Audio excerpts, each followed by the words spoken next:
जय माता जी की दोस्तों, स्वागत है आपका गाथाएं स्वाभिमान री।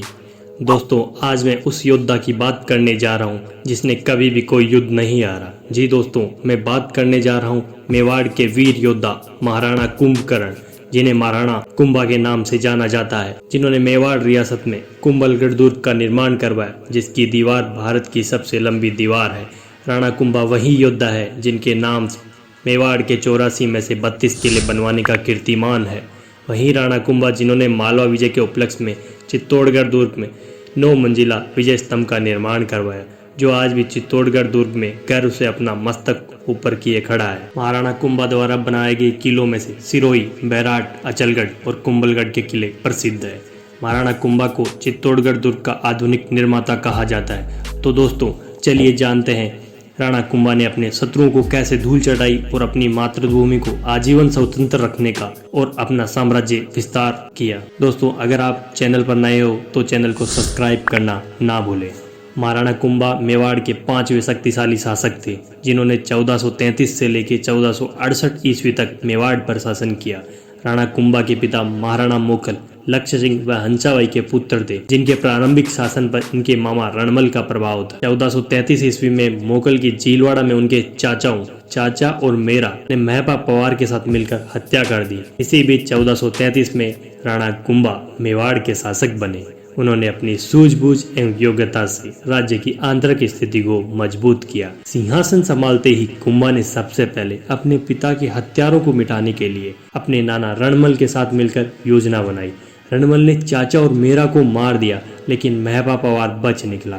चाचा का पुत्र और महपा पवार ने भागकर मालवा के सुल्तान के यहाँ शरण ली। महाराणा कुंभा ने विद्रोहियों को सुपुर्द करने का संदेश सुल्तान के पास भेजा, लेकिन सुल्तान ने शरणागत को छोड़ने से मना किया। इसके कारण राणा कुंभा और मालवा के सुल्तान महमूद खिलजी के बीच सारंगपुर में 1437 ईस्वी में युद्ध हुआ और इस युद्ध में महाराणा कुंभा की विजय हुई और उन्होंने सुल्तान को बंदी बना लिया। उनके शत्रुओं ने पराजय का बदला लेने का कई बार प्रयत्न किया, लेकिन उनको सफलता नहीं मिल सकी। इधर रणमल के मेवाड़ में रहने से मेवाड़ पर मारवाड़ के राठौड़ों का प्रभाव बढ़ने लगा। ऐसा बताया जाता है कि मेवाड़ सेना के सेनापति रावचुंडा के भाई राघव देव और रणमल के आपसी मतभेद के कारण रणमल ने राघादेव को मार दिया और अब मेवाड़ पर रणमल की नीयत बिगड़ने लगी और राठौड़ों का हस्तक्षेप बढ़ने लगा।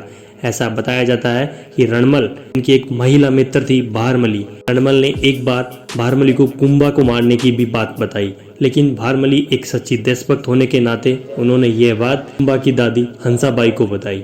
एक रात जब रणमल भारमली के पास गया, तब भारमली ने रणमल को शराब पिलाई और जिसे वो नशे से बेहोश हो गए और सिसोदिया सरदारों ने रणमल को योजना अनुसार मार दिया। इस समय रणमल के पुत्र जोधा और उनके साथी चित्तौड़गढ़ महल में संगीत का लुत्फ उठा रहे थे।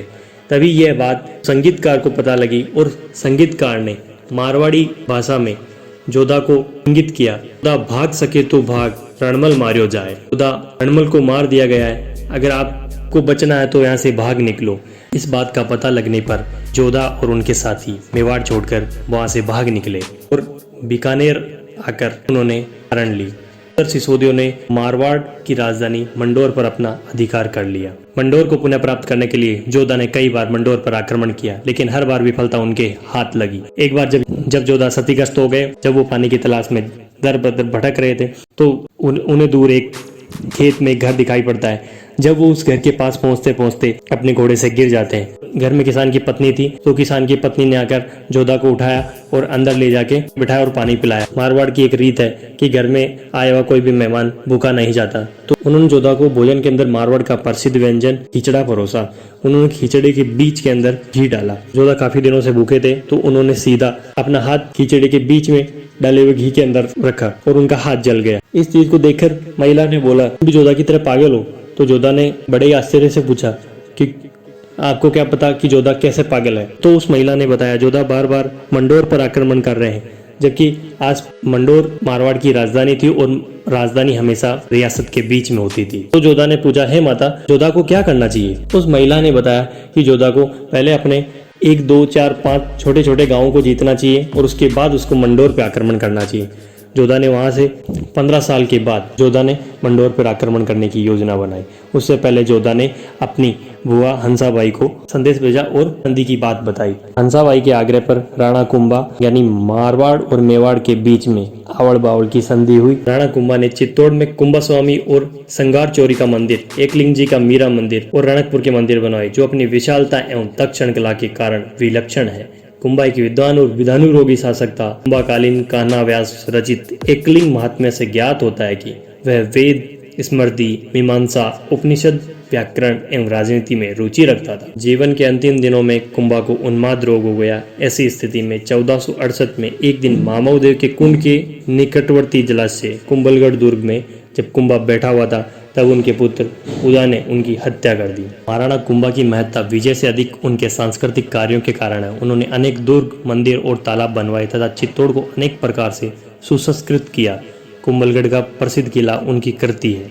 बसंतपुर को उन्होंने पुनः बसाया। राणा कुंभा ने अपने प्रबल प्रतिद्वंदी मालवा के शासक हुसैन शाह को परास्त कर 1448 ईस्वी में चित्तौड़गढ़ में कीर्ति स्तंभ की स्थापना की। फतेह किला के क्षेत्र में अनेक उपलब्धियां मेवाड़ में निर्मित है। ऐसे थे वीर योद्धा महाराणा कुंभा। दोस्तों, अगर आप भी इतिहास की ऐसी जानकारियां जानना चाहते हो तो मेरे चैनल को सब्सक्राइब कीजिए, वीडियो को लाइक एंड शेयर कीजिए।